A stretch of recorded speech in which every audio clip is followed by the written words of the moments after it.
Hey, what's up? I'm Mike Squires, and this is the Couch Riffs podcast, episode number 172. And my guest, Tim Quick. Tim Quick is an awesome guitar player. Very, very, very talented guitar player. Plays for the Bacon Brothers, plays for Gloria Gaynor, plays in a number of Broadway shows, which is super interesting to me. I don't know if ever, I don't know. I know that it's a very cool and it seems like such a high pressure thing, but I mean, not. I guess it's not any more pressure than any other gig. It's just so unusual to so much different than anything I've done, but maybe not. What the fuck do I know? Anyway, he's very talented. Just this past week, he released the first single from his upcoming EP. The single's called "Out the Door." The EP will be released next month. It's called "Comin Home," and it's his first solo material. I'm almost 100% on that. Pretty certain it's his first solo material.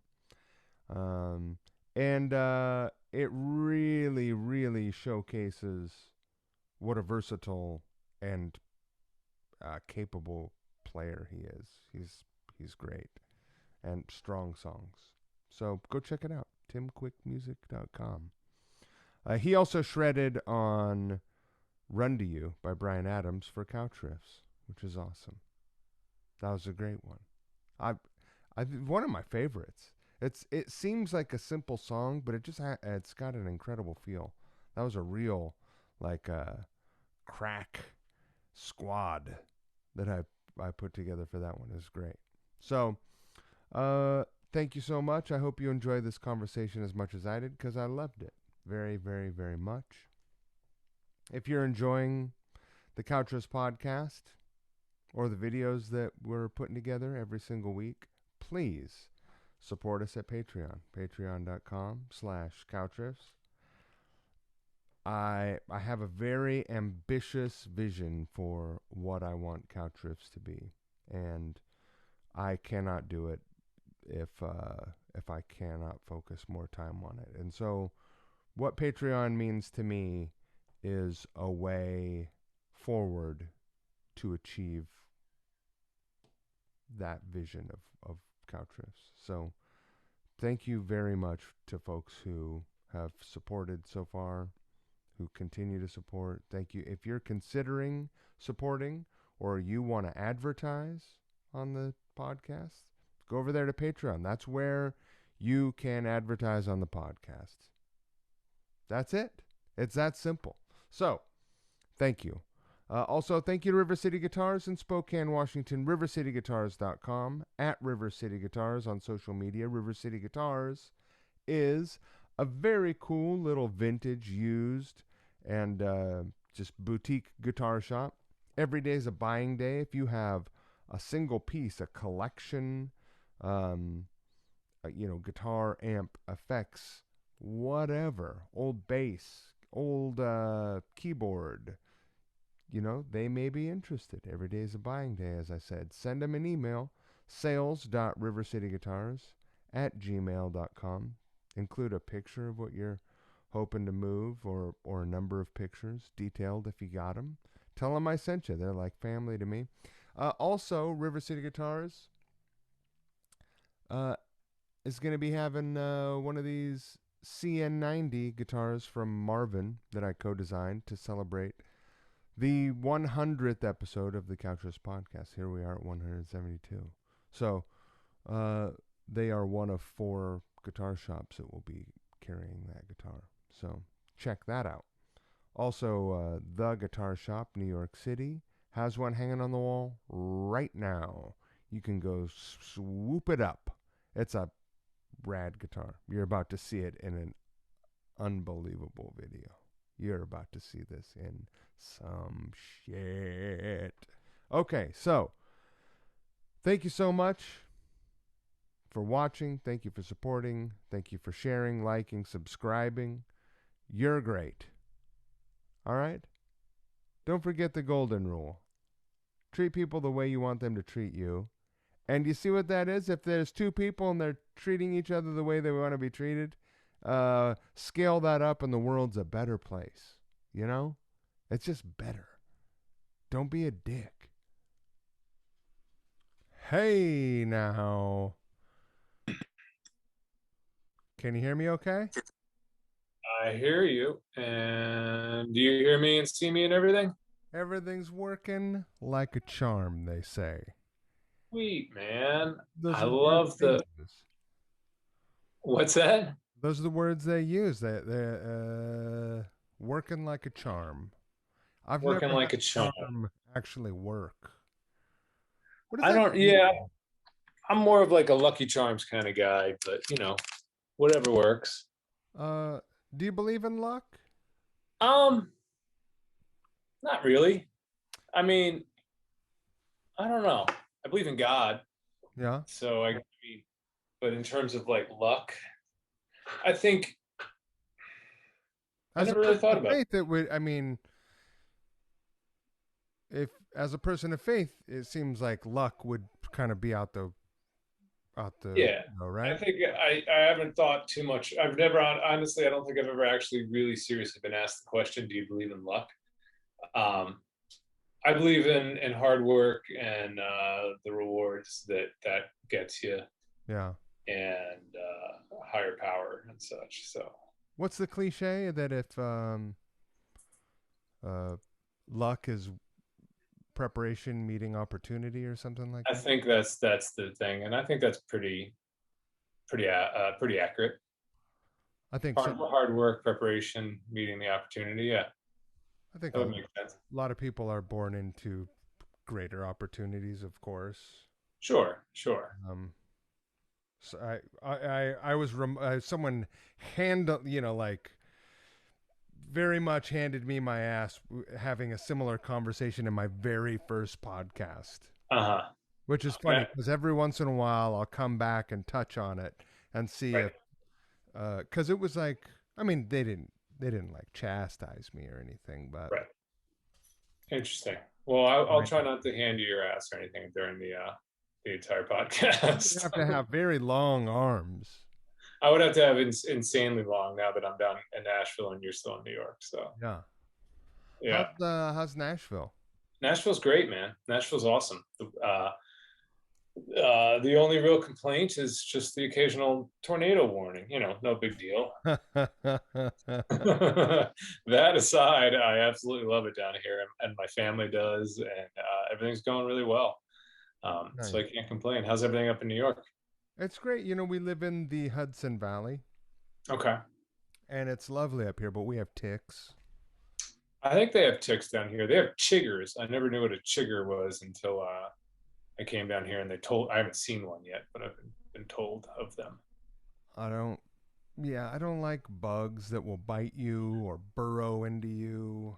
And we have two dogs, and so they're like little tick magnets. Yeah, I remember that from the day. Well, at least and they have the deer tick too. That's the Lyme disease is the bigger That's the scare. one. Yeah, you don't want that. You don't want that.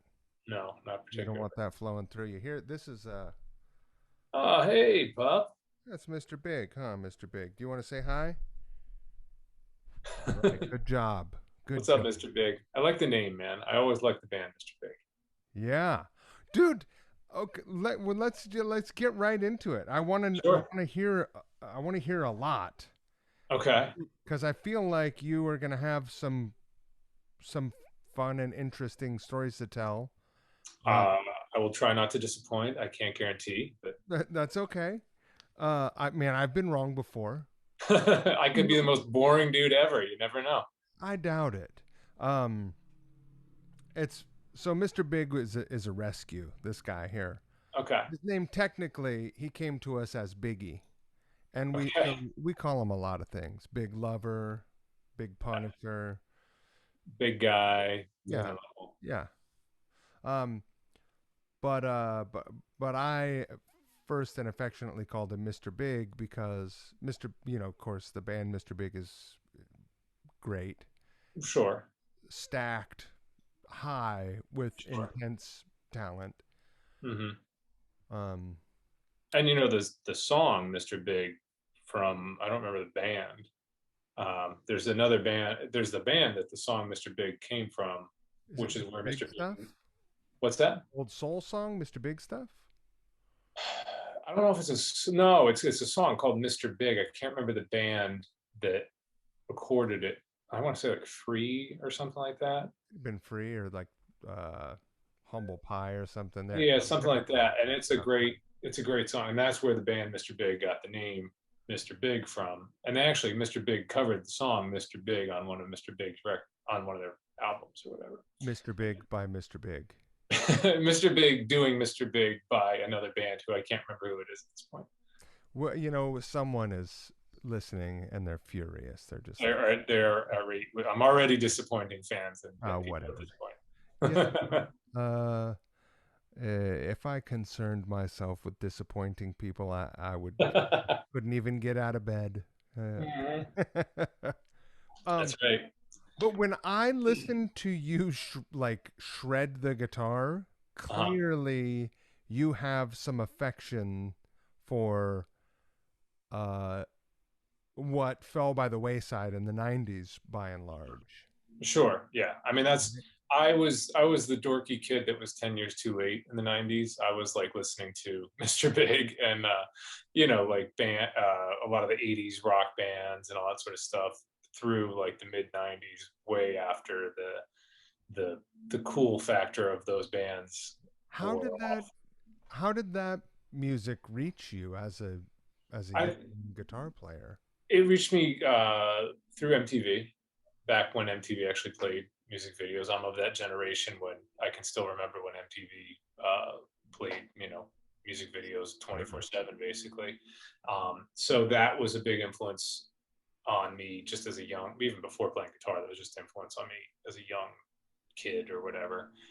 Come home, watch MTV, and I think even earlier than that, I loved the movie Back to the Future and that whole trilogy. And I mean, grew up on that stuff. And when Marty McFly got thrown across the room, rocking out and whatever, that was just like the coolest thing to my little like 5-year-old brain or whatever. So I think I was just instilled, or I gravitated towards rock guitar from a young age, and discovered all those bands that were popular at the time, and then they were no longer popular, but I was still into that stuff. I appreciated the alternative rock stuff, and I have a greater appreciation for it now, probably than I did when I was like a 13-year-old, stubborn kid or whatever. Not a lot of guitar solos, not a lot of shredding in the alt rock. No, and I think that was my big disappointment with it at the time, was that the guitar playing kind of just disappeared in the mix, or the featured thing or whatever disappeared. But I mean, they also have some incredible Sound. songs. What's that? It was a lot more sound than Yeah, it was exactly. But I mean, there's those guys. The alternative rock guys had some monster talent too, and some amazing songs and amazing production. All things that I've come around. I came around to later, and some of those artists are some of my favorite artists and stuff like that. Chris Cornell. ironically, I think that the '90s spawned. I mean, I might be way off. I never thought about it until this moment. But here you are. You're in Nashville now, and I Mhm. think that the '90s alt rock thing spawned the sort of migration of guitar players that could play, like could really play, and weren't Mhm. just like chord compers or whatever, Sure, to sure. move to Nashville because that was a place that will always need people who can really play, right? That's sure, absolutely. Dan Huff is probably the best or most well-known instance of that. Dan Huff, if you know who he was a studio player in LA. He also had a band with his brother Giant, another 80s rock band or whatever. He played on tons of LA records, and then sometime I think in the early 90s moved to Nashville and started playing on Shania Twain records and all that stuff. And now he does like a ton of producing for Carrie Underwood and Keith Urban and all those guys. So you're absolutely like spot on with that. He's just the one name that comes to mind immediately, but I'm sure there are others. But I mean, it's not like news. The last 20-25 years, uh, country music or Nashville country music, um, you know, I guess it's weird, this the studio thing and the touring thing almost never they almost never cross paths, right? Like In the it's almost, Nashville area? yeah, like It seems like artists don't use their road band to make records. Not as much. Certainly not as much. Although I mean, Garth Brooks is. I believe it was Garth Brooks is renowned for that or whatever. For he always made a point of using his touring band on the records. I believe it's Garth Brooks. Somebody, again, I'm disappointing somebody that's listening right now because I might not have named the right band. Garth Brooks Um, is great, but I'd really like to get Chris Gaines on a Couch Riffs video. there you go. That you should. If I run into him, I will run that by him. You know what? There's a gift certificate for TGI Fridays in it for you. Sweet. You know, I assume they have TGI Fridays down here. I haven't actually been yet. I'll bet they got, you know what, Cracker Barrel. Oh, they definitely got. I've passed They got 15 of those those like things. on the way to town. So, Unless you're a Waffle House kind of guy, I can hook that up. no, man, I'm more of a Cracker Barrel. Come on, You're classy, fella. classic. It's a little. It's just a little step up sort of thing. Yeah, So, sure. um, so anyway, yeah. So but there are some. Yeah, I think. But again, I think you're right. Yeah, the studio players. I mean, there are studio players that tour with bands. Um, And I think it might have changed a little bit. I think Jason Aldean uses the same guys that he uses touring and whatnot. I think it's kind of a mix, but for the most part, there are a lot of the independent artists go into the studio, have their producer that they're working with, and that producer and is involved in picking the band and whoever's available for sessions. And there's certainly a scene of incredible players down here on all instruments that do that stuff. And then when they go on the road, they have a touring band, which is separate. I mean, everyone in Nashville plays and writes. Yep. You go to the full service gas station, and whoever's pumping your gas write songs. Uh, Mm-hmm. you know, Better than you do, and yep, right, and and those. just like shred every It's insane. Yeah, there's an immense amount of talent here, for sure. Um, and but there are no full service gas stations. It's not full service; it's self service. But anyway, I digress. There are amazing players and writers, and I mean, you go into Fact music. checked immediately. So yeah, there's no I mean, my next door neighbor here in town is a songwriter, and there's just lots of people around with lots of talent. So Right. Uh, how long have you been down there? going on, what's today, the 5th? It'll be 3 months in 3 days, or today's the Oh, 4th, right? I can't remember. you moved down in the middle of. Oh yeah, Wow. I decided, hey, in the middle of a pandemic, let's just uproot the whole family and move to Nashville. Wow. Yeah, Okay. Let's get into this. sure. So, did you did you pack up? Were you living in a like a Brooklyn apartment? No, we were in Jersey. We had a house. We were out in the suburbs, about a half hour outside the city. Oh, that's Um, great. and we had a great house. It was a lovely house, and we loved the neighborhood and the town. And I had my whole commute figure dialed in for New York City and all that sort of stuff. Um, and we really didn't have any plans of leaving that area prior to COVID coming, because I had a lot of city work in New York. We had family up there and such. But obviously when COVID hit, everything kind of shut down and whatnot. And I started spending most of my time, or pretty much all my time, in my home studio doing projects, recording, writing, and whatnot. And I had a fair amount of contacts in the Nashville area and some songwriters that I was working with. And um, as it turns out, the artists that I play, the two main touring artists that I'm playing with right now, Gloria Gaynor and the Bacon Brothers. Gloria Gaynor's producers and writers are down here. The Bacon Brothers, their management company and crew, are down here. Um, so we kind of decided that for our family, I have a young daughter. We weren't entirely thrilled with how the school system was going, or the direction it was heading in our town and whatnot. And with work kind of shut down for the foreseeable future, and I did a lot of Broadway work, as I think you might know, and in New York. Not when you say Broadway in Nashville, a lot of people think you mean Broadway in Right. Nashville, honky tonks. I'm talking Broadway musical theater in New York City.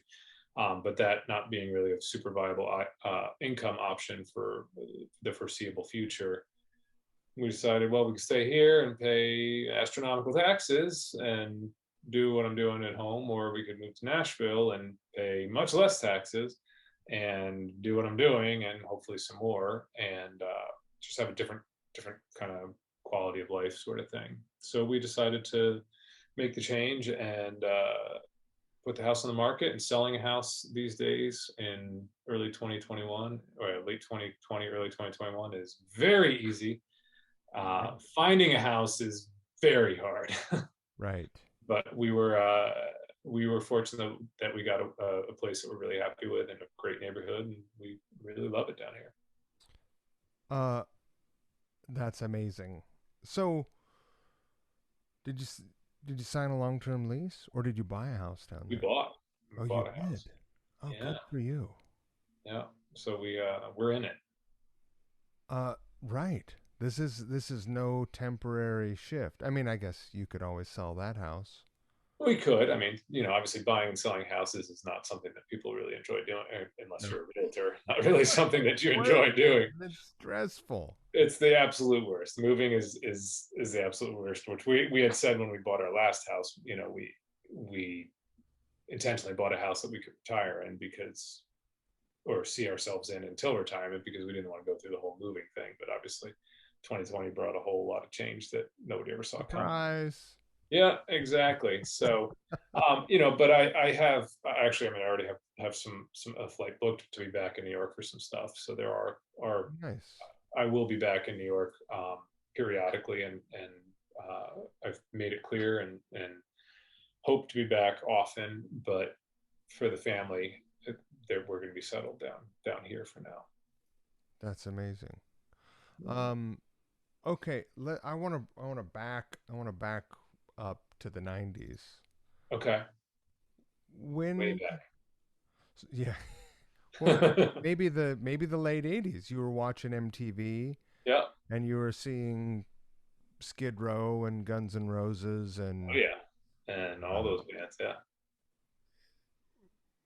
did you get a guitar when you were that age, and was guitar your first instrument? No, guitar. I got a guitar when I was 11, and my first instrument, the first instrument that I owned, I should say, was trumpet and saxophone. Never really trumpet. I think I played for like a week or two, and then saxophone I played in the school band for like 2 years, and then at 11 in sixth grade I got a guitar, and I actually hated it for the first. I loved it for the first 2 days, hated it for the first 6 months, because I realized, getting a guitar, it's like, oh, this is awesome, man, this is great, and start banging on it, and then pretty quickly you realize you're like, I can't do anything, and I have to put in work and effort to actually sound good. At least for me personally. I mean, I know some people can just pick up and take to it really super easily or whatever. Um, so I didn't really like didn't really like it at that point.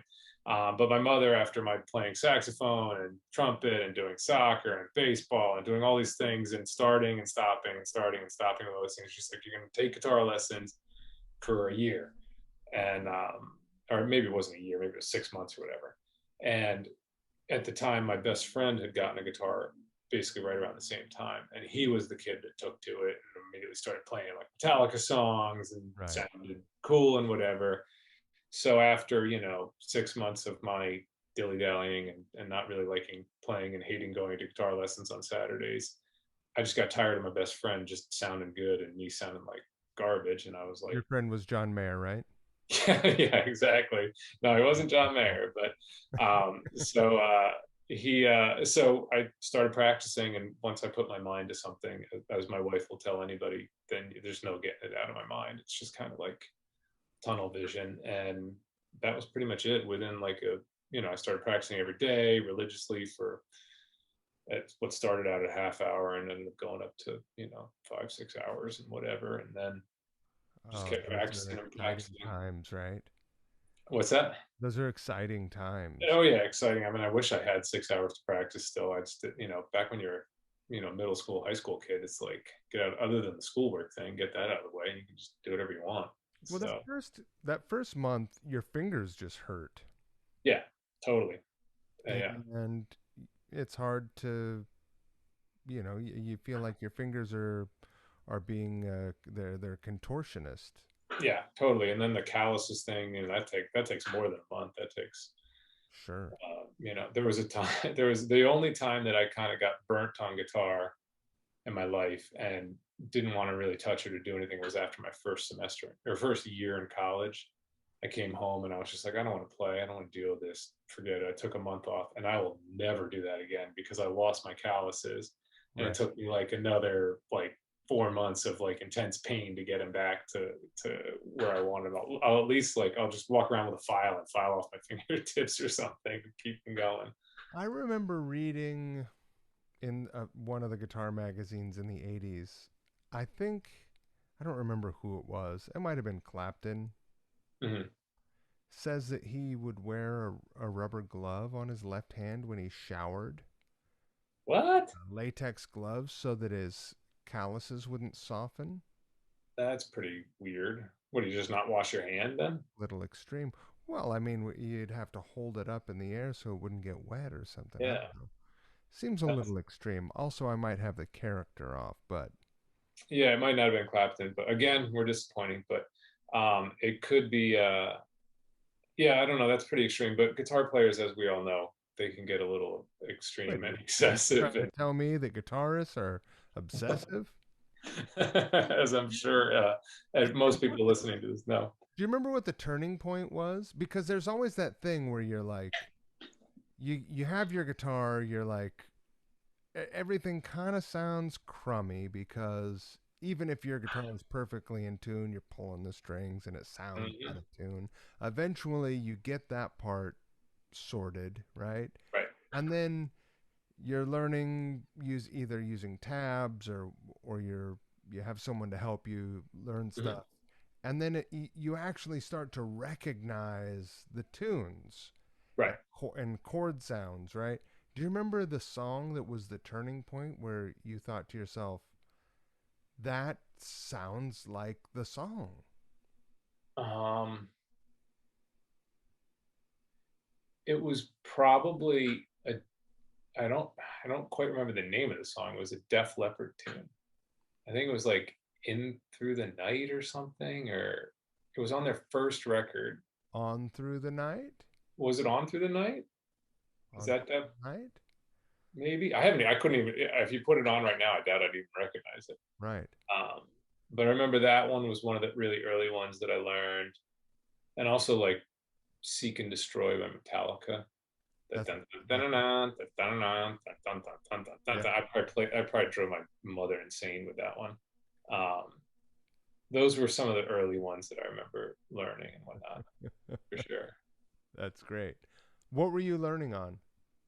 It was a Fender Squire, a black Fender Squire. So it's like, black Strat with a white Yeah. pickguard, maple fretboard, that I don't have anymore. I kind of wish I had it for like memory's sake or just to putz around with. But I sold it in high school and then, um, obviously don't have it anymore. It would probably just sit in the closet like a couple other guitars and my wife would. That period of, I don't know if you got it new or used, but that period of Squires in the 80s at least, the Squires were made in Japan. They were Mm-hmm. and Yeah, I have one still to this day. It's amazing. yeah, it was, I mean, I haven't played it in forever, obviously.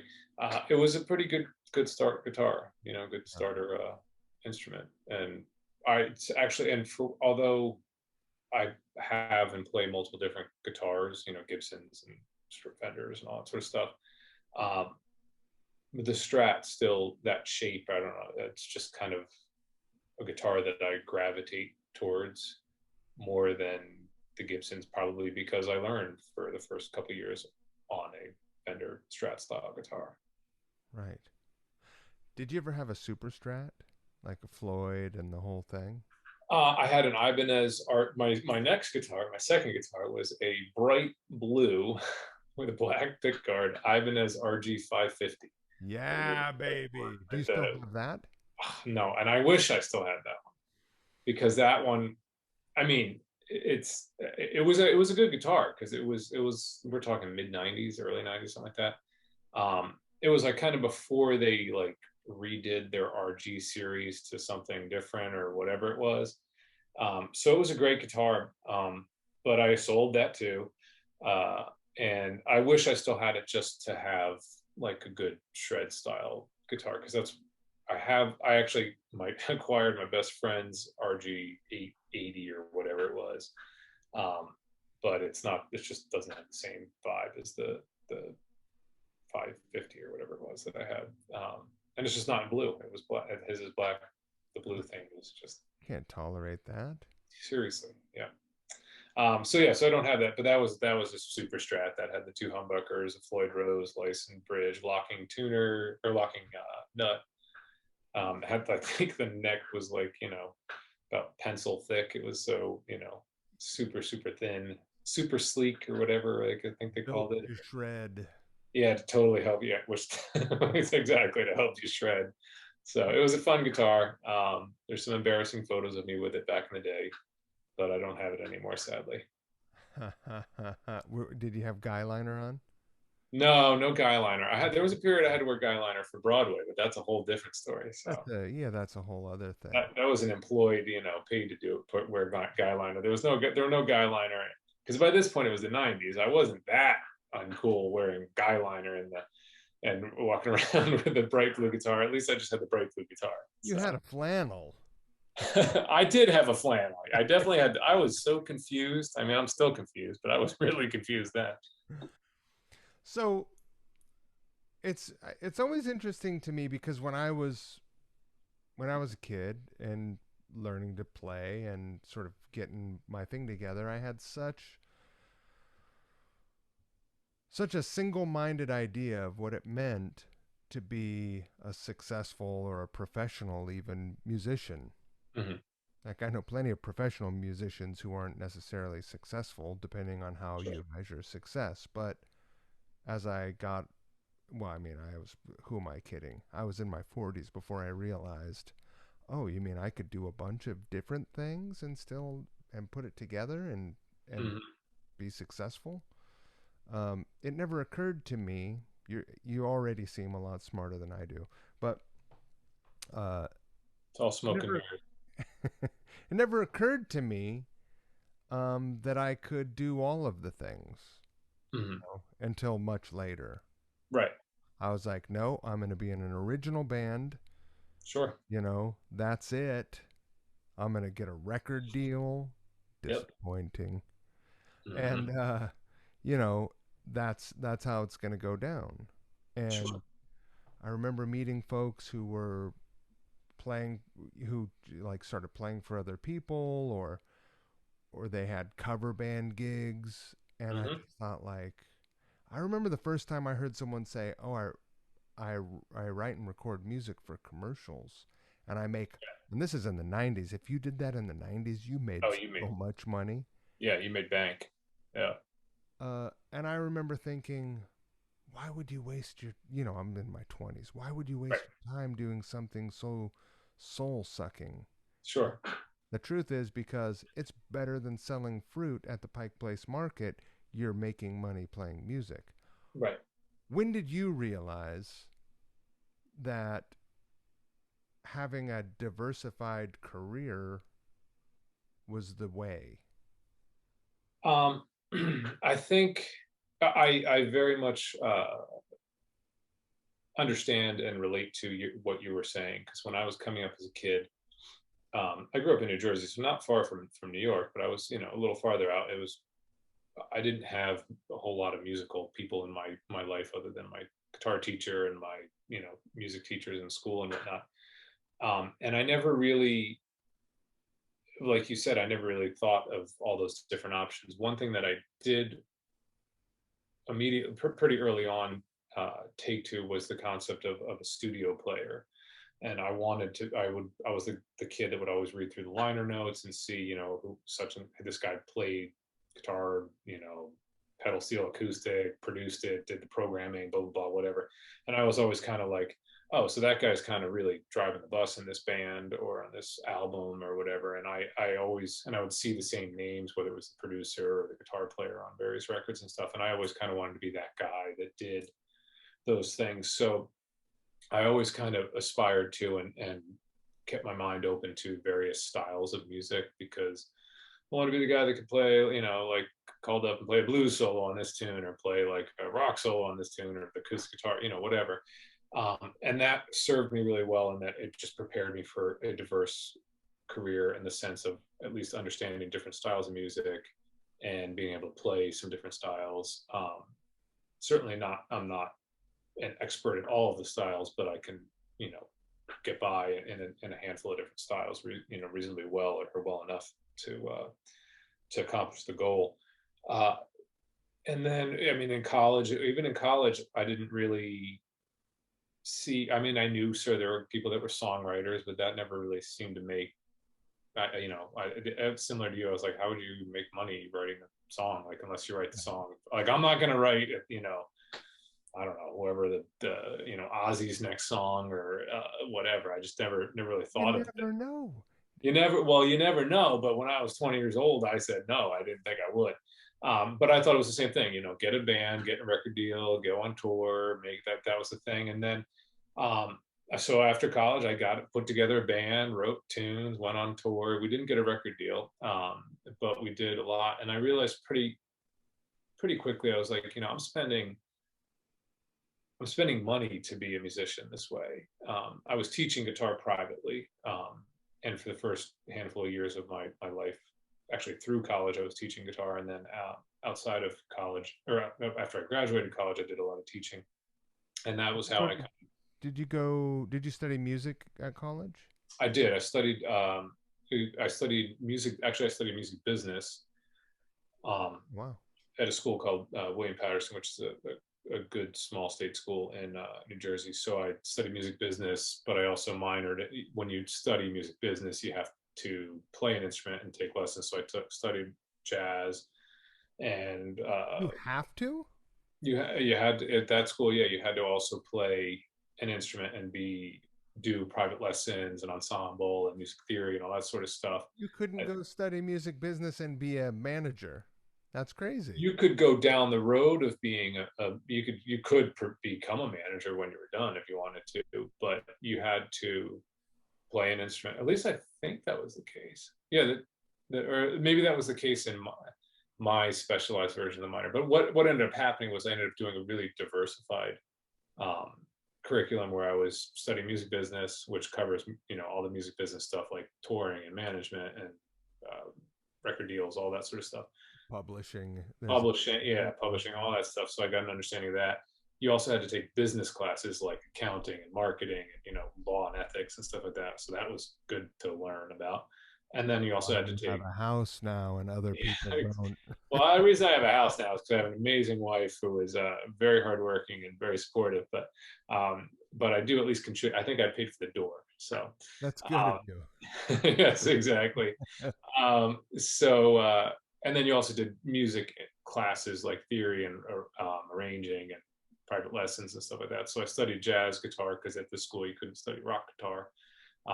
And I also studied classical guitar and songwriting and whatnot. So I ended up with a really great curriculum for a very good price, which I kind of, not patting myself on the back, but I'm glad that I went that direction because I actually started at University of Southern California, which was astronomically expensive at the time. And at this point, it's probably even more astronomically expensive at the time. Great program, great teachers, great players, but for me, it wasn't the path for me.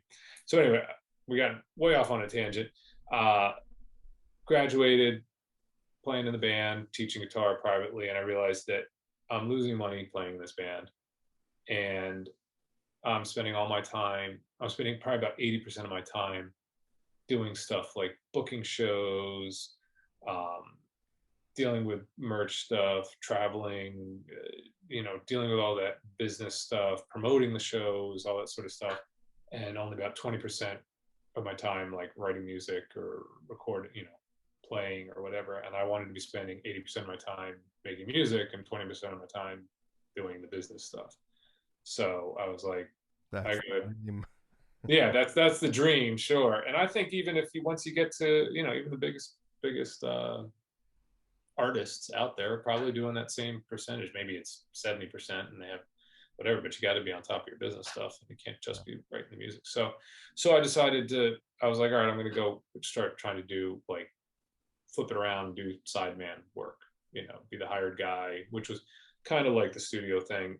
It's just by the time I got out of school, the studio scene in New York was there wasn't the big commercial scene and recording scene that there was in the 60s, 70s, 80s, even the 90s. So I started doing sideman work, just playing in bands for hire, and then that, like cover bands, and actually not even really cover bands, mostly original bands, original artists. And then that led into Broadway work.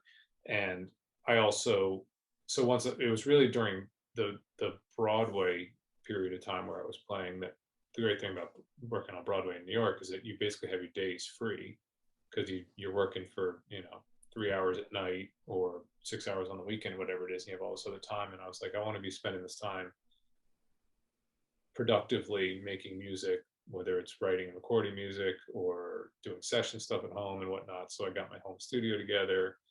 I learned how to do film scoring and started writing and producing tracks for TV, so that I had that going on. So it's really kind of maximizing my time of during the day working and at night working, basically.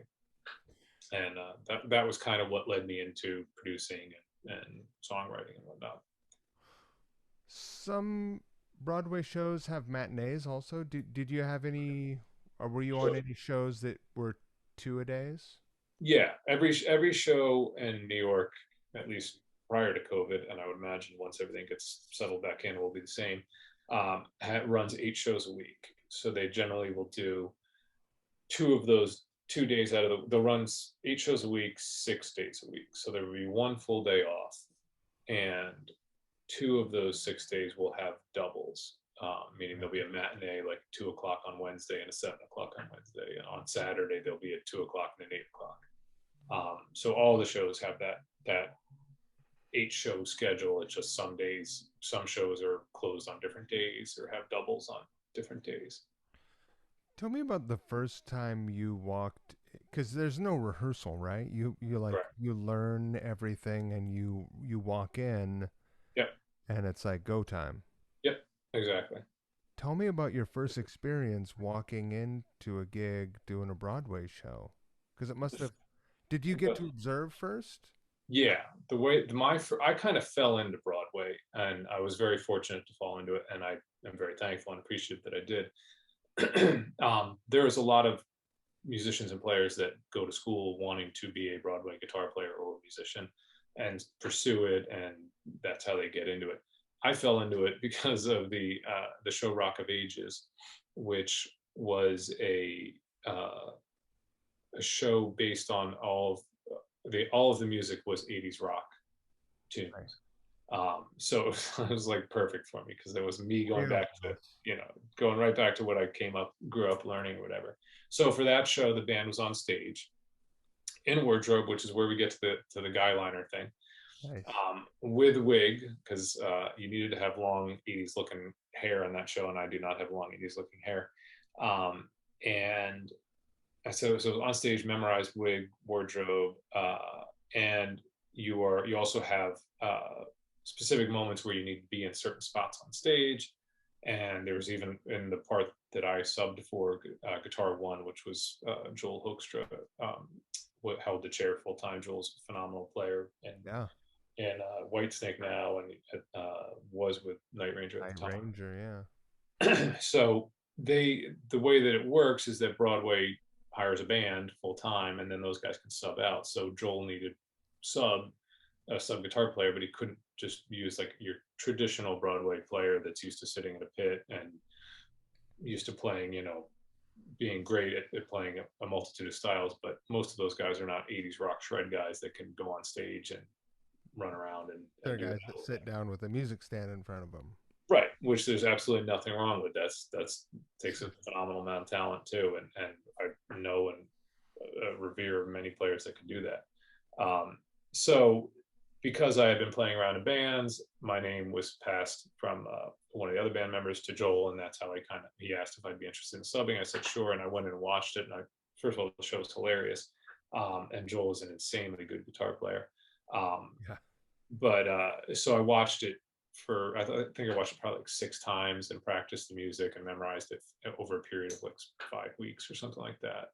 And but as you said, there's no rehearsal. You just go in and do it. So it was definitely a high pressure gig for sure because you're, as I said, you're in wardrobe, you're on stage, you got to move around. It's not just like you're sitting down at the music stand reading the music and playing it. You got to memorize this whole thing, and it's not just like a cover band where you play, from start to finish, just like the record in the key of the record.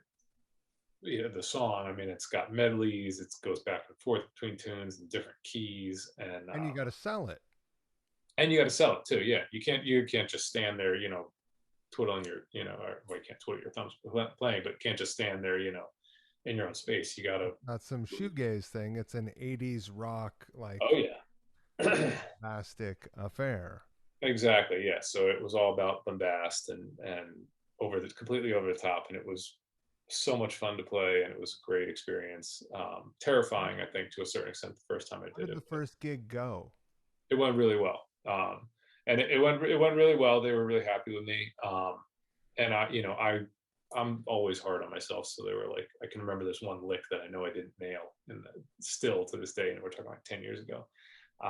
But it went well, and it's a good thing it went well because Joel booked me on Friday, Saturday, and Sunday, and Friday was my audition, and he was out of town. So if like I had bombed it, it would have been really bad for everybody for the rest of the weekend because I would have been in there Right. doing it. It would have been really embarrassing, but fortunately it went well, and I ended up subbing on that show for its entire life, which is like 6 years or something like that. So So how often did you end up doing that? That's awesome. that show I did, Joel was wonderful to work with and he was always super busy because, as I said at the time, he was with Night Ranger, then he got the gig with Trans-Siberian Orchestra, and then he got the gig with Whitesnake. I mean, he's a very a great player and a great guy. Yeah. So he was gone a lot, and I ended up doing it a couple hundred times, probably at least 100 or 200 times in Wow. 6 years. I would say it was usually somewhere between like 2 or 3 times a month to anyway when he was on tour for an extended period of time. Sometimes I'd have like a week or two out of that month because he would also divvy it up with some other subs because you don't want to have just one guy available because heaven forbid I get into a car accident or something and he's out on the road, then you got to have some other guys. So It's fascinating to me. I think Aurelian explained it to me that once the band is in place, when when a sub is needed, the guitar player or whoever the player is, they pick the sub. yep, yeah, they pick the sub and it has to Is be there a approved. music director that There okay, is, you're yeah. about to tell me. Yeah, every show has a music director. Usually, oftentimes it's one of the players in the band, or it's the actual conductor that's there conducting the orchestra for shows that have orchestras. And the sub player has to be approved by that person. But the way they get approved is by playing a show. So it's on you as a sub to be sure that the person you pick, or sorry, it's on you as a player to be sure that the person you pick to sub for you is qualified and prepared and knows their stuff, because otherwise it's going to reflect poorly on you. And then also you've spent maybe anywhere from 2 to 6 weeks helping this person prepare and planning on it. You want them to do well so that you can go do your other gig or have your night home with your family or whatever it is you got to do. Is it often that someone is like pre-approved because they've worked with the music director before, or that they're Sometimes, got a good yeah, enough reputation? sure, yeah. Sometimes that happens, like especially once you end up playing on different shows. It's a wonderful community, the Broadway community, and there's certainly the same. You see a lot of the same faces at different shows and such over the years. So there were certainly times when I played on this show, such and such show, and then ended up subbing at this show, and I knew the music director and whatever. So you already have a rapport, and they know who you are, and that you're reliable and such. So, how what different shows did you play on? This is Um, my favorite. This is my favorite because it's just like so not what I thought you uh-huh. could do with rock guitar when I was young. Now Sure. I'm just old and in the way I couldn't do it. The shows that I played, I had the chair at School of Rock Musical, which ran for over 3 years. So I was there full time. Had that show, and I had my own subs that when I subbed out. So I did that show. Other shows that I played were at least a dozen of them: Rock of Ages, Spider-Man: Turn Off the Dark, The Lion King, Aladdin, the Tina Turner musical, Beautiful, the Carole King musical. Who do I think I know the drummer from the Spider was who John was the drummer? Epcar. Huh? John Epcar. Yeah. Yep, Huh. John's a great guy. He's actually down here in Nashville Oh, is now, that right? at least for a little bit. I don't know if he's full time down here or moving back, but anyway, to get back to the question, yeah. So I mean, it was over a dozen shows. I can't quite remember all of them. Mean Girls, uh, a whole bunch of them, and it was great. It was, as I said, Broadway is a wonderful community and wonderful And so scene. not all the shows you're on stage, is that right? Correct. Very few of them are you actually on stage. Most of them still have you either in a pit or in like a side room somewhere where That's you the were. weirdest part to me. Oh yeah, yeah. That was the way School of Rock was. So we were not even in the pit because they took the pit space for extra stage and extra props and all that sort of stuff. So they put the band in like a side room in the basement, and obviously the cables and all that stuff run up there. So you're not even seeing the audience. You're not The only way you hear them is if you have the audience mic turned up on your headset. So the great thing is you can show up in whatever you want, because when you're in a pit, traditionally you're supposed to wear all black. If you're in Right. a side room in the basement, music director doesn't mind. You can show up in Sweatpants. sweatpants. You could. Some people showed up in sweatpants and a t-shirt, depending on what the day was, and it's good in that it's fun, and you know you can certainly there was a lot of fun that was had at School of Rock the musical in the band room, but there's also you're detached from The you live know element. the live element of it. So sometimes your mindset is not really in the fact that, oh, there's 1,200 people up there listening to music that I'm helping create. So through all this, are you also going and doing gigs, like stage gigs? Are you playing, yeah, I don't know Yeah, where, Rockwood yeah, and whatever, all the normal places that people are. yeah, yeah, yeah. All the normal stuff, because it was, as I said, I started off on Rock of Ages, and I was doing sideman work. So I started playing with Gloria early on around that same time, Gloria Gaynor. How So did that I do come a lot. together? What's that? How did that gig come around? That gig came around the same way that every single gig I've ever had came around, and I could trace it. If my memory serves correctly, I could trace every single gig I had back to a certain person or people that I knew from something else. And that's not to say that uh, was a networker or busy networking, but it's just the way that the industry works, or at Right. least it works for me. It's just building relationships as well as your obviously your craft or whatever. So the Gloria Gaynor gig came around because a guitar player that I knew was filling in up for her because I guess she needed a new guitar player, and he was like, "Oh, she's looking for a guitar player if you're interested." And I said, "Sure." And also, her bass player at the time was a friend of mine, actually from Rock of Ages, and so I got both of them recommended me to the manager. I went in and did very similar to a Broadway thing. I went in and they had booked me for 2 gigs, and the gigs there was no rehearsal. There was a sound check, which had somewhat of a rehearsal, but um, we did the 2 gigs, and they were happy with me. And I ended up playing with. I still play with Gloria. I've got gigs with her this month actually. So That's insane. So let me ask you this. okay. Only, like in the sound check for that gig, Uh-huh. I imagine there,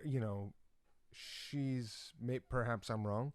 She's probably not just front to back playing her songs as Right. precisely, right? So like if there's a breakdown point, are you just reading the band or did she tell you like, "Oh, make a note on your set list because we're gonna break it down right here, or we're gonna Right, modulate this chorus going out of this song. right, It's not like right. that on the record.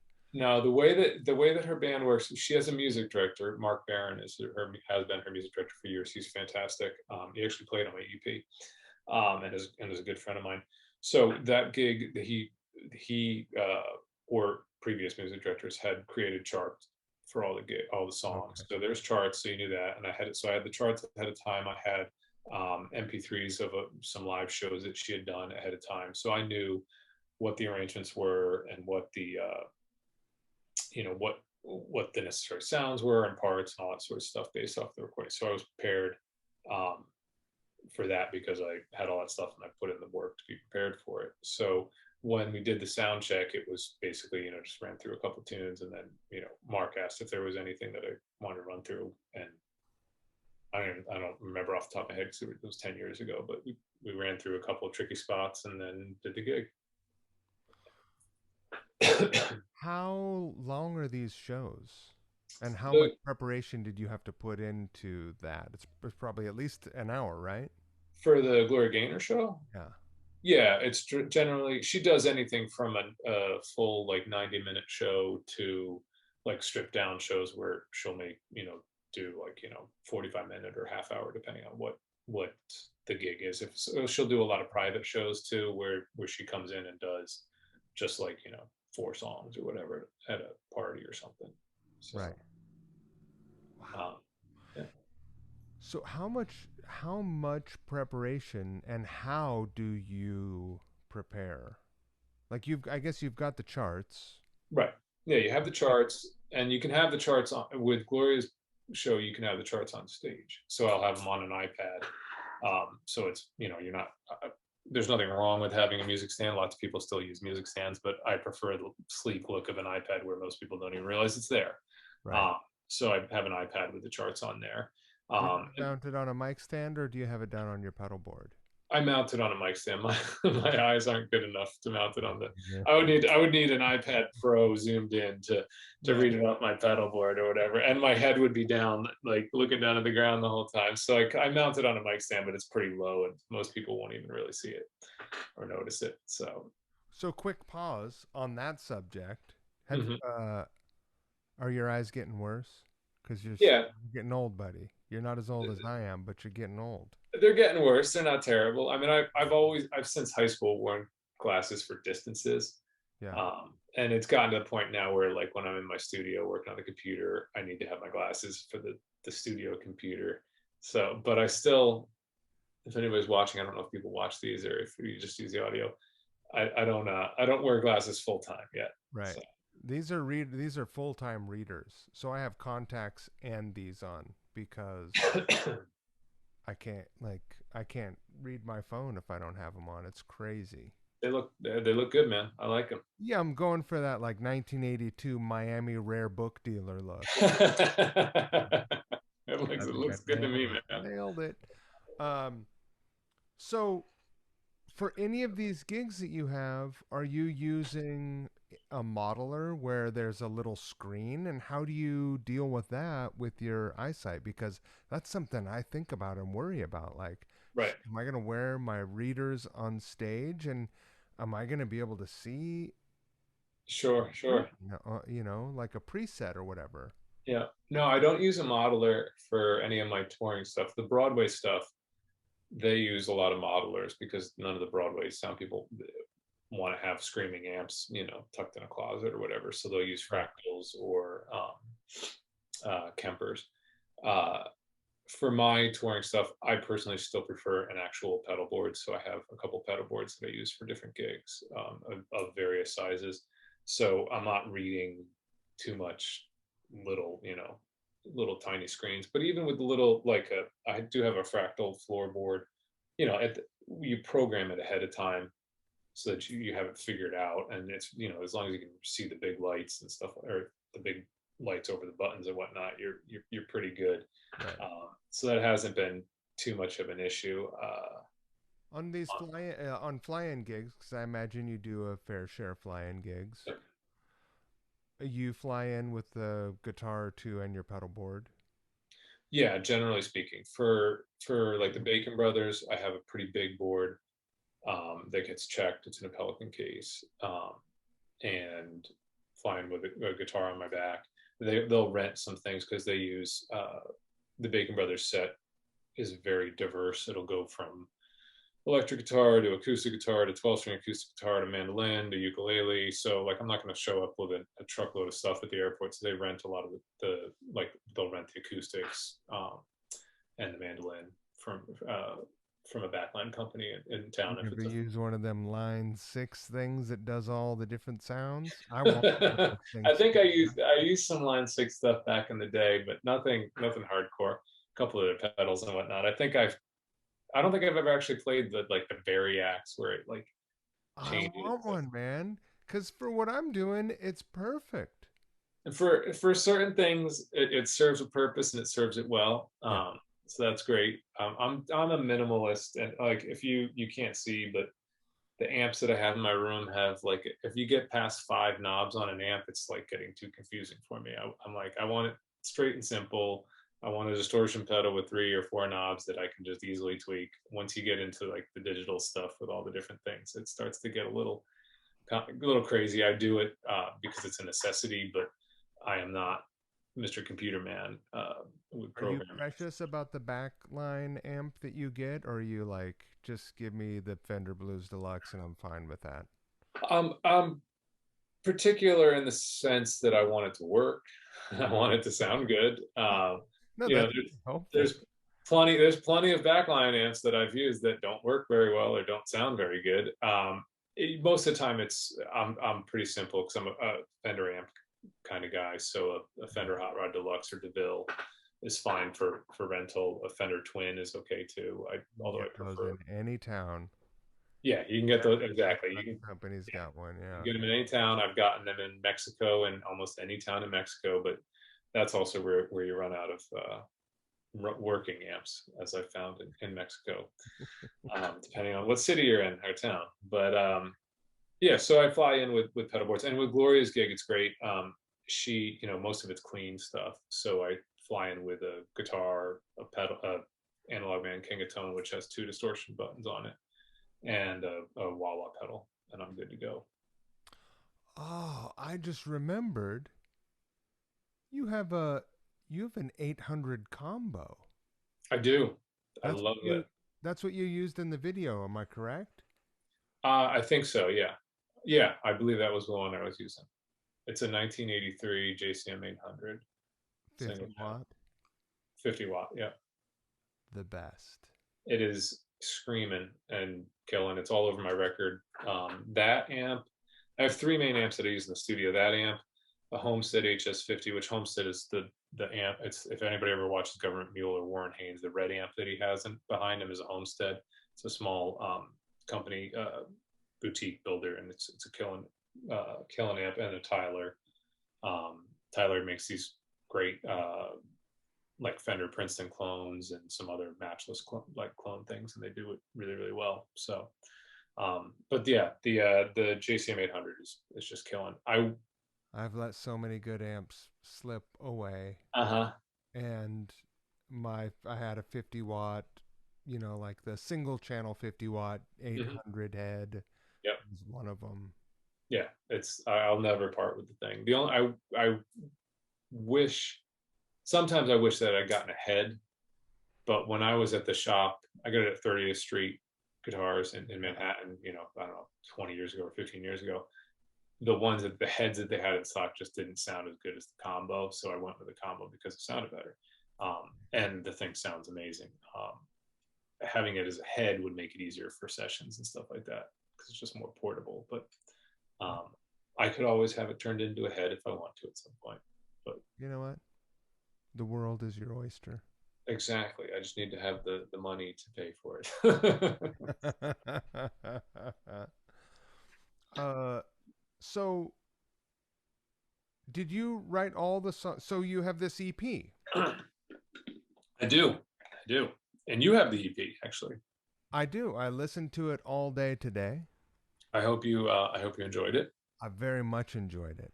Great. And did you write all of these songs during this last year? I did. It's a 5 song EP, as you know. One of the song, "Comin Home," was the first song. I actually was originally flashback to pre-COVID era. I was planning to do a full album, a full like 10-song album, do it live in the studio with some of my favorite players, and I was on track to do that. And I'd started writing the album, and "Comin Home" was the first song that I'd written. So that one was actually written prior to prior to COVID, and that one was so that was like late 2019. That song was written, but the rest of the songs, the other 4 songs, I wrote during the pandemic. Right. The songs that the other songs Hmm. definitely have a little bit of a they definitely have a different attitude. Yes, yes, they do. I think I started wanting to Because that song is very sweet. "Coming Home." Yeah. Yeah, it was a thank you. It was a song written for my girls, for my wife and my daughter, about coming home. I actually wrote it on the road with the Bacon Brothers in 2019. So I originally was, I think, anticipating doing kind of like a bluesy rock album, and I think I got a little frustrated and angry during the pandemic, and it turned into a hard rock record. Or some of the songs are, more hard Mm. rock and whatnot. So it kind of morphed everything. As I said, once I had my plan, then the pandemic hit, and everything kind of went out the window because the ability to fund the record severely diminished because I wasn't touring and doing live shows. So my income was not what it was, and I was self funding the record. So I decided to cut it down to 5 songs. My time to write and record the record severely dropped for at the beginning of the pandemic because my daughter was no longer in preschool. So Right. I was daddy daycare for several months, which I look back on fondly, and they're memories that I will always cherish. But obviously, it was an adjustment for my daughter and for me. So my time to write the record and all that sort of stuff changed, and probably my mindset changed a little bit too. As I said, I certainly, it was the pandemic was a tough thing on myself as a musician, and a lot of musicians and people in the arts, and even just people in general. It was a very trying time, and has been a very trying time, and still is, for many people. Uh, so I think that probably influenced some of the songwriting, as well as me just kind of figuring out what I wanted to write and record. And there, as we already discussed, I mean, I grew up playing hard rock stuff. Uh, that's what initially drew me to music was rock guitar and Right. shred guitar stuff and whatever. So I wanted to do. There's some vicious moments of shred on there. It's Thank you, really like thank you. Yeah, it really was. tasty and fiery. I appreciate that. Thank you. Yeah, there was. You snuck some sweet picking in there. I tried to get in all the little bits. I figured if I'm going to do a record, I want it to be. This was actually part of why I wanted to do the record. If I wanted to do a record of music the way I wanted to do it, Right. because I love doing the sideman thing, and I will probably always do the sideman thing, and I love writing music with other writers and producing stuff. But whenever you're doing those things, you're giving and taking with other creative people, and especially when you're a hired gun, you are serving that other artist or person. So ultimately, it's their opinion or desires that dictate what's done. And Right. I wanted to do a record the way I wanted to do a record. So I did the whole record myself, other than the drums and the keyboards on 2 of the songs. Also, I guess 2020 was so full of uncertainty Hmm. that why not um why not go all the way there? Yeah, exactly. That's pretty much what I decided. And fortunately, uh, after a couple months, my daughter, we were able to get her back into a program, at home daycare situation. So she wasn't home all the time. So I started to have some more time on my hands, and was able to start spending more time writing and recording it, and um, spent a lot of time, playing guitar the way I wanted to play guitar, and I had a ball doing it. It was a lot of fun. It was a lot of work, as any artist that writes and records their own music will tell you. Right. But it was a ton of fun, and I'm happy and proud of what it became. I think well, you should be. Thank you. It sounds really great. Thanks, man. The one weird thing about 2020, Hmm. I think, other than musicians not being able to be out performing and earn the living that they're they're accustomed to in the Sure. way that they're accustomed to do it, there's a whole, like, your identity is essentially crushed, Oh right? yeah. Like your identity, you identify as being a person that gets up on a stage, even if you're not a person that is, like a primary or Yep. someone that is focused on, right? Absolutely. Um, Yeah. it's what a twisted year for folks to go through. Absolutely. Absolutely. And that was something I struggled with, and I know a lot of people that struggled with, because the arts are being an artist is different than being a accountant or a lawyer or whatever. You go do your job and you leave. Like, for me, being a musician, this is something that I've aspired to from childhood and spent all my time working on, and this is what I do for a living, as well as what I do as passion to fulfill my need to create and such. And actually, the song "My Soul," which is the last song on the EP, which is like an acoustic, darker acoustic tune, was written specifically about that and about the challenges that I faced and a lot of us have faced during this time, where we're not allowed to do what we not only what you want to do, but what defines you, what you've worked for your entire life, what you've built your entire life for has been taken away from you, and it's difficult. It was incredibly difficult. So I tried to put that into a song, and my soul is how I tried to convey that feeling.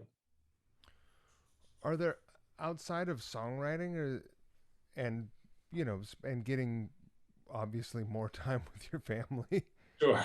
are there is there any, like, did you pick up any odd hobbies, or is there anything? I guess you moved. That was a big distraction. That was a huge distraction. Yeah. A great distraction. I mean, putting your house on the market, prepping it to sell. Yeah. Yeah. Um, I guess you don't that doesn't really provide you a lot of time to go down Hobby a road. super dark, you know, rabbit hole, right? Right. No, there was no, for 2020, there was very little downtime for me. The only real hobby that I ever really had was I got really big into gardening for several years and had an awesome garden back in my old place. Vegetable garden and fruit garden and Yeah. whatnot. Totally What were different. you growing? Totally. What's that? What were you? We're I'm fixing to put a garden in our yard because we live up here and we got Yeah. a nice sized yard. So It's more like, what wasn't I growing? We had put in 4 raised beds. The fruits that I was growing were strawberries, blueberries, blackberries, raspberries, 2 apple trees, a cherry tree, and a peach tree. wow, And then I had 2 beds that were dedicated to vegetables that I would grow, usually green beans and yellow beans, sugar snap peas, tomatoes, or cherry tomatoes, I should say, um, and summer squash, yellow and green squash. nice.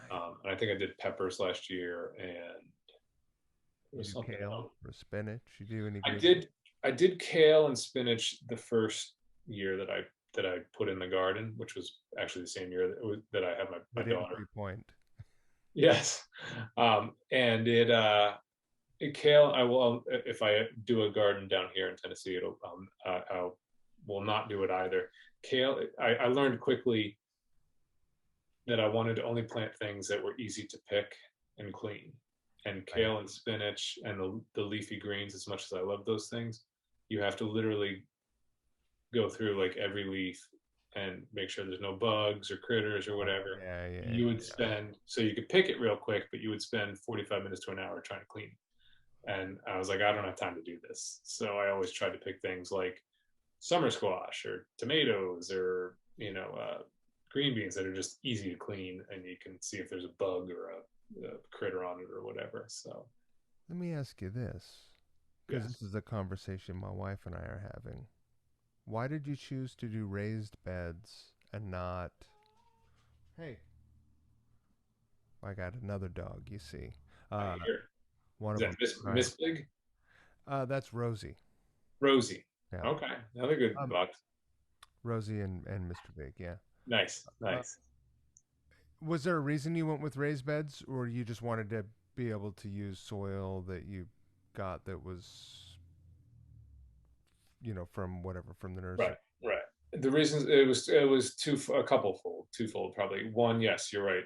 If you put in a raised bed, you're filling in soil that off the bat is going to be what's in it. Like Right. unless you've been on your property for several years, you don't know what has gone into the ground prior to that. And so you have good soil right off the bat. Whereas even if you have been on your property, you know that nothing toxic's gone into your ground for years because you're going to be eating this stuff.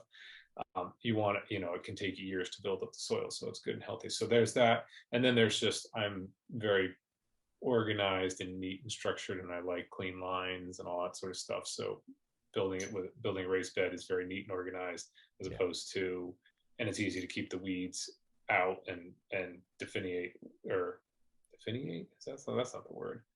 Delineate.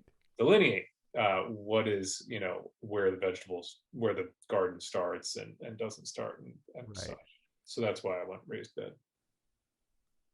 I'm on the raised bed camp. My wife wants to go in ground, but I think she Gotcha, wants to focus on flowers. gotcha. And me, Flowers, I'm yeah, like, well, it'd be great to. But the thing is, we're surrounded by amazing farm stands up here, right, and you go up the way, and for $5, you get a great big bag of like beautiful organic spinach. yeah, yeah. It's gardening is sort of cheap, sort of cost effective once you've gone through and done all the start stuff. And there's certain things like my blackberry bushes. I had three. I think I spent, I don't know, probably $60 on the three bushes when I first bought them years ago. I mean, I would get like pounds and pounds a week of blackberries during like the season. Wow. And to buy like a little container of blackberries is like $5. Did you So I guys would have get, a deep freezer in your basement? oh yeah, it's in our garage. Yeah. But we had a freezer in the garage and you would freeze them and all that sort of stuff. So it's great, but it and like summer squash that I would get, it would just go for forever. It would, not forever, but it would go all the way until like October in the Northeast and September, October. And I would save bundles on that because you try to buy summer squash in the grocery store, it's like $5 or whatever it Right. is, you know. So you can definitely save money, but it's a lot of work up front, especially if you're going to do raised beds with building getting the materials or buying a kit or whatever, and then buying the soil and then the seeds and the blah blah blah. Those seeds are cheap, but It's like 5 years before you see your return. yeah, I think I was hitting the return pretty good the last year or two, and then we sold the house. So Right. yeah, But will you do raised beds there? I would, if I did, I would do raised beds, yeah, or Okay. maybe I would do like the metal, um, like the metal bed type of thing, of like aluminum or whatever it is. But I was always kind of a little hesitant of like what leaks out of the metal and into This the is a ground. fun detour for me because I feel like I can pick your brain about this stuff. We, Did you you can do totally. uh, you know, any other planting on your property there? Because Did I do? we're starting to plant some forsythias, Uh and huh. we're gonna, we live in this triangle-shaped property, Okay, there's interesting. and the it's and two roads join there, and so we're gonna plant some sort of a hedge like Right. border, Yeah, I never got too into like the flowers and the bushes and stuff. I planted, I mean, we did when I bought that house in New Jersey, there was like no landscaping. It was terrible. So we did put in some bushes and Yeah. flowers and stuff, but I don't even remember what they were called. I maintained them well and they looked good and everything, but I never got too into that. It was always the vegetable fruit thing for me was I wanted to feed my family well and eat well and all that sort of stuff. Are you So vegan?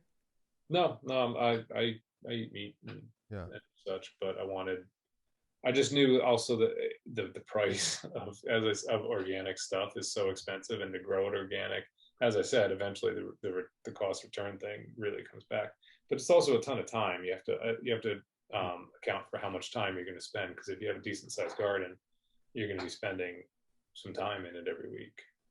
And that was also partly why I did it, because I wanted, as you know, in most musicians, we sit in dark rooms all day or in dark clubs all day or whatever it is. And I Yeah. wanted to be and another reason to force myself to get outside and get some fresh air and some sun. You appear to be a fit guy. You definitely been working on your curls. I do try to stay healthy and shape. I also lift up a 35-pound uh, Human.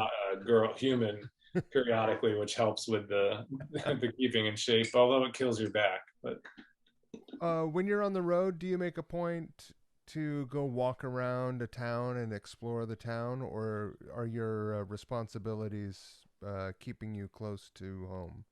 I am more of the person who I love touring and I love going to hotels and stuff.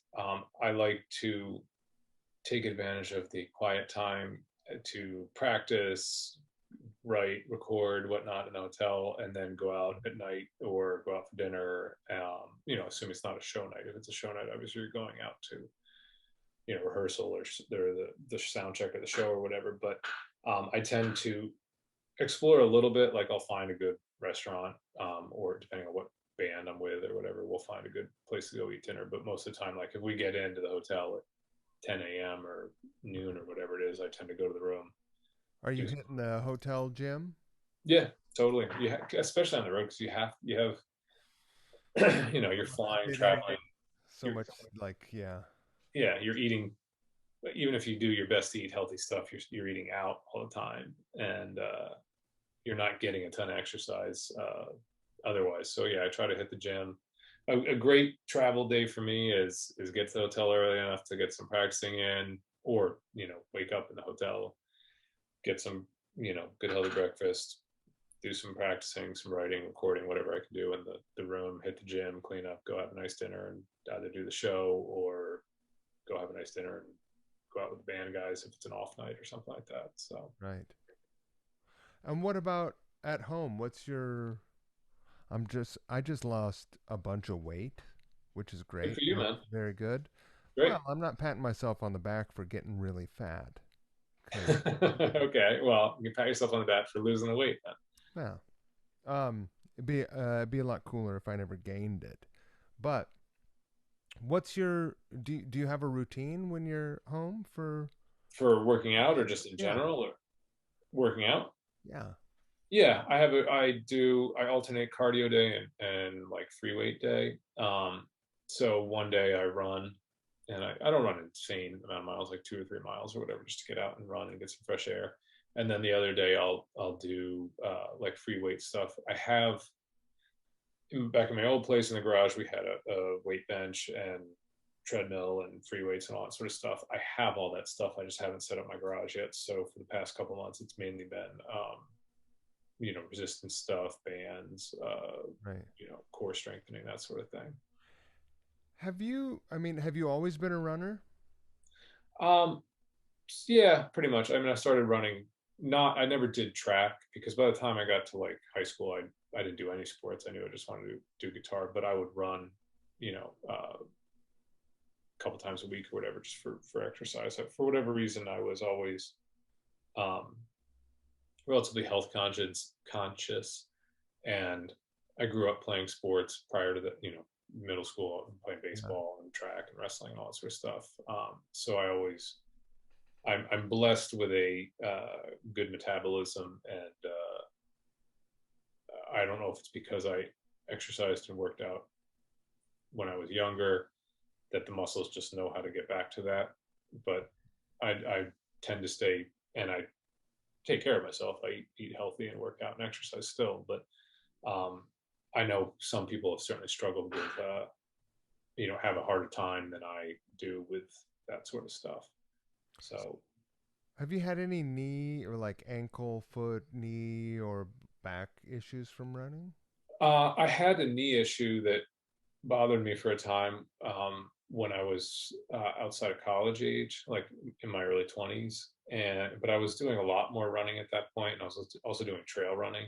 And it got to the point where I could only run, like on a regular road, like a mile, and it would start bothering me. But so I kind of shifted to swimming and yoga at that time, and now my knee seems to be fine for Yeah. thankfully for whatever reason. So um, but the back, the the only back problems I have is related to my child, because when you have kids, you're always bending over, and you're never doing it right, and you're always picking them up Right. and all that sort of. Cleaning And something up.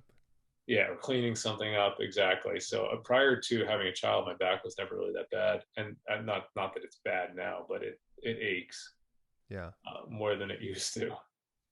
Uh, let's talk about music again. Sure, no problem. I'm happy to talk about whatever, I'd man. love to. No, I love that.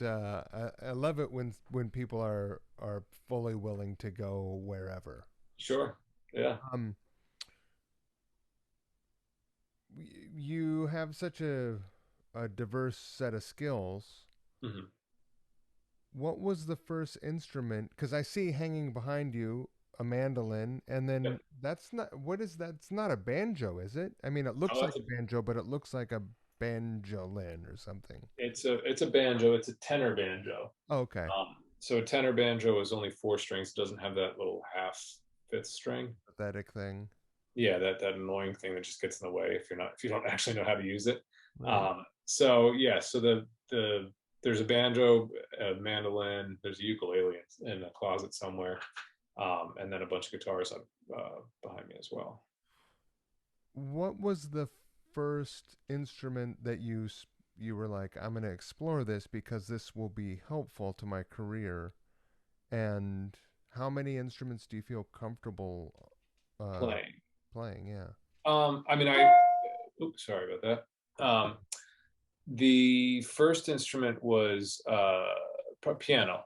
That was one that I don't consider myself a pianist. I would never play piano on.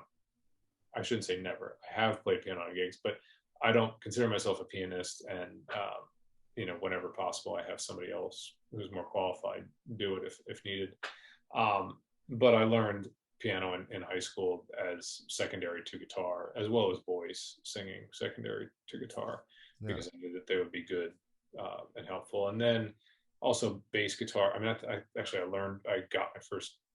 I shouldn't say I got, but I started playing bass in eighth grade because there was already a guitar player in the middle school jazz band. So they were like, "You can play bass," and we have one. So I was like, "All right, sure." So I started learning how to play bass at that time. Oh, good for you. You know, when I was a kid, I was like, no way. I'm not playing that stupid thing.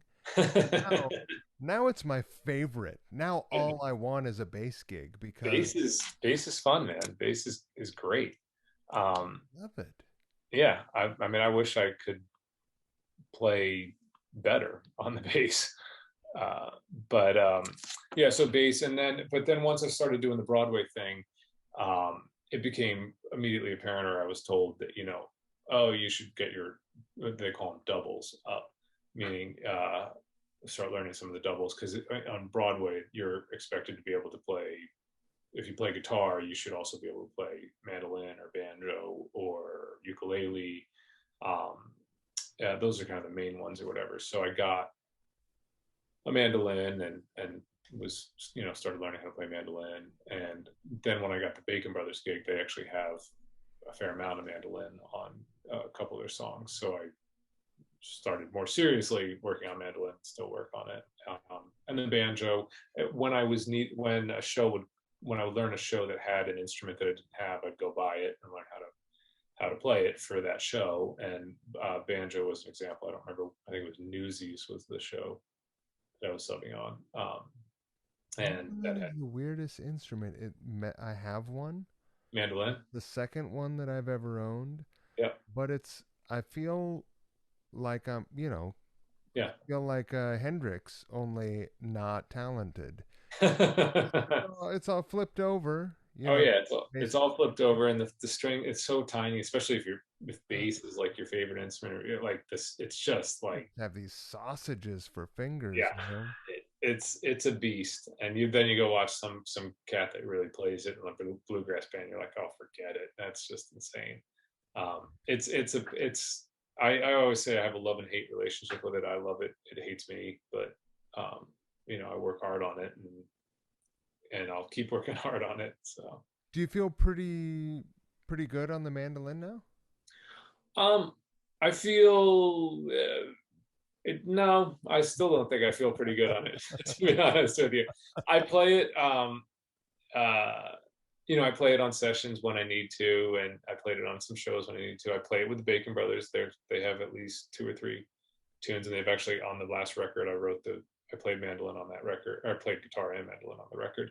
But I came up with my own mandolin parts and stuff, and I'm competent. But I'm in Nashville now, so I will not say I'm a great mandolin player when I'm in Nashville, because there are guys that will, as we said, the grocery store guy could smoke me in a second on the mandolin. So Right, that's like saying like, well, you know, you can't even say I'm pretty good on the steel. yeah, Like, because well, pretty good down there is the best anywhere else, right? yeah, it's a whole nother level of good here. So The first time I went there, I went to the Station Inn, yeah, sure, and this was 2000. So, and mhm, I watched like the open mic bluegrass jam, yeah, and it was just like, three people in the audience, everyone there taking turns going up and picking, yeah, and of course, then I watched the Country Music Awards a couple months later, and the guy playing, the steel yeah, or standing up kind of style, like looked like Kurt Cobain. I saw sure, him on stage with whatever whoever it was, artist. I was like, oh, look at there's that guy that was that guy, shredding his face off. yeah. Yeah, But I mean, it's insane. Something in the water, and it's also. I mean, it's also what the bluegrass thing, particularly. I didn't come up with learning bluegrass. I came up learning hard rock stuff or whatever. So, there's a void in my vocabulary that will never uh, really be fulfilled if unless I started listening exclusively to bluegrass for now for the a next whole other language. 15. Yeah, like I mean, I can do certain elements of it, but I'm not, unless I dropped everything and started pursuing it the way that I pursued guitar when I was, 15 and whatnot. Well, Um, you're in the right place now, buddy. yeah, exactly. Now I got bills to pay. I didn't have bills to pay back then. So, uh, yeah, that's the thing. Is like one of my favorite records is "Roses in the Snow," which I know isn't like a purist bluegrass album, but mhm, you know, Emmylou is a national treasure as of far as course. I'm concerned, and Yeah, that record is incredible, and it's got Willie and Johnny Cash and Ricky Skaggs on it. So yeah, yeah. I feel just fine counting it amongst my top 20 albums. There's no way I could play even the simplest of those songs because it's not in a convincing manner. Hmm. And there's nothing on there that is particularly shreddy. It's more folk oriented. Yeah, yeah.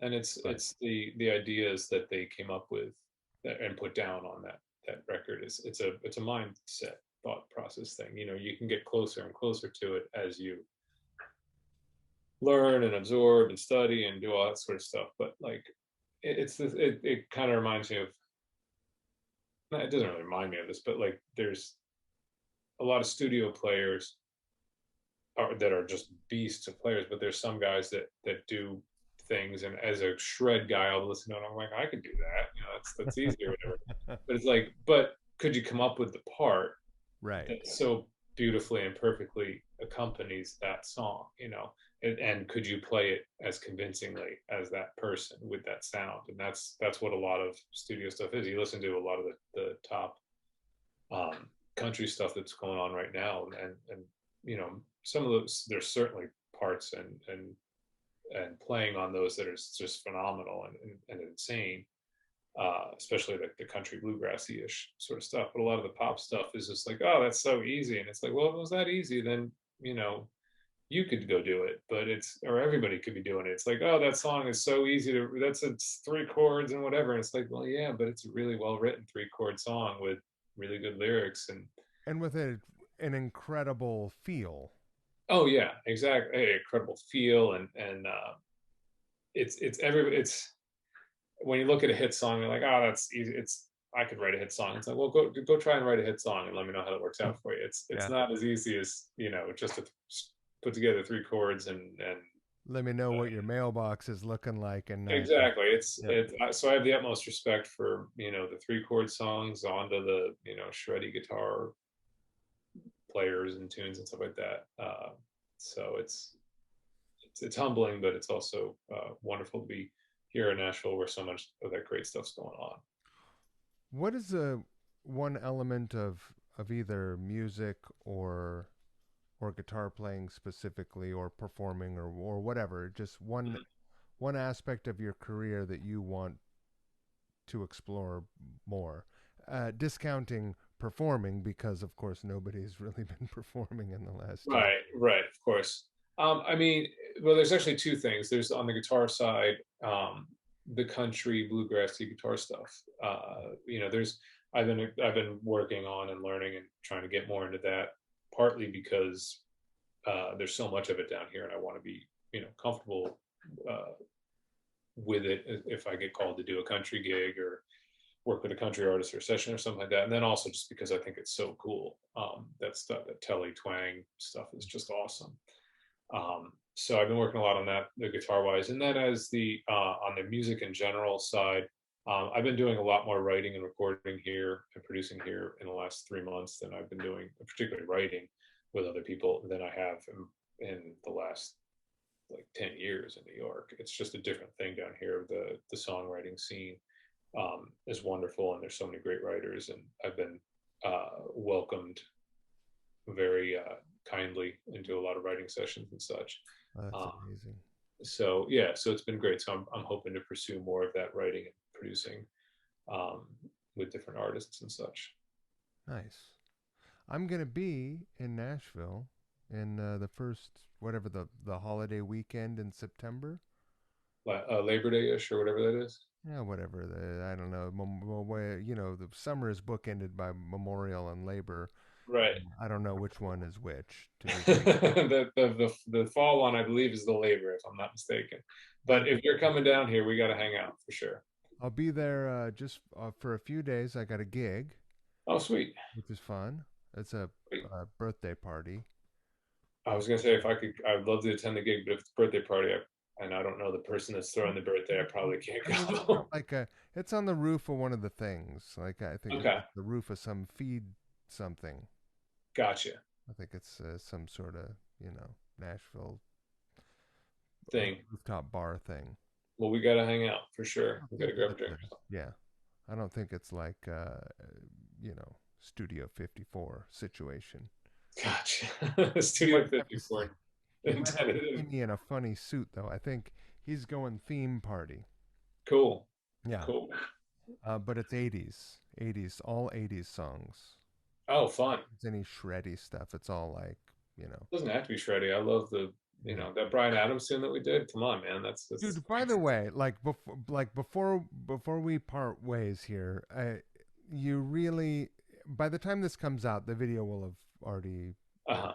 gone Yeah. up, and you were so modest when you sent me your first thing. You were like, you played one little tiny bit, and then you just like you were out, and I was like, oh, no, no, no, no, no, this is like stage, like you're in it, buddy. Rock. You're featured. Like, give it to me, give it all. Uh-huh. And and what you and you were like, oh, okay, sure. What you sent me was just like perfect and beautiful, and Thanks, man. I appreciate um, it. you know, it may and I was like, wow, this is great. You sound great. And then and then of course I heard your EP, and I was like, oh, that was just scratch. That was just like uh, it's a scratch. That was a drop in the bucket of. Well, that it was a ton of fun. I've always been a Bryan Adams fan, man. That guy rocks. And Did you know he co-wrote War Machine by Kiss? he did? Yeah, can you even believe that? Wow, I got to go back and listen. I had no idea. He's Me a neither. talented dude. He's a I only talented learned guy. this in the last like couple months. I got to check that out. That's awesome. But thank you again for having me on that. That was a ton of fun. Dude, thank you. Thank you And so thank you much. for having me on this. This was great. It was so much fun. I mean, I've had a great time talking with you. I feel like I could probably talk to you for another hour, but I have to go pick my wife up at the train. That's fine. My daughter is about to come in any minute into the house, and it's just going to be insane. So All the guitar. Do you have like a no child zone for the music? yeah, we have. She knows that she's not supposed to come in here, which is a lot easier now because we just had doors installed in this room. They built like it was like an office with no doors, Oh, and it was like stay out of there. But we got the doors installed, so I probably should lock it. But has um, she expressed interest in or she displayed has. any Oh interest? yeah, yeah. She's got lots of music going on. My wife plays a little bit of piano, and my wife sings beautifully, and actually writes songs too. So my wife is always playing and singing, and she Oh, hears me playing guitar. And I have a baby Taylor that my daughter now calls her guitar. yeah. Um, and I've given her lessons sort of, and she just bashes away at the thing. But she's into it, so I'm not going to push it on her. But if she wants to learn, then by all means, I'll show her how to do it. So That's awesome. cool, Wow. man. Well, I do have to cruise into town, No problem. lady. Thank you so much. Um, yeah, again, you crushed it. Thank you I, so much. I I, appreciate I everything. wish you the best of luck in Nashville. I hope that we can connect while I'm down there, and uh, good luck on the release of your EP. Thanks so much, man. I appreciate that. It gets into as many ears as possible. I appreciate that. Again, thanks for having me, man. All right, man. Have a great night. You too, dude. Take care.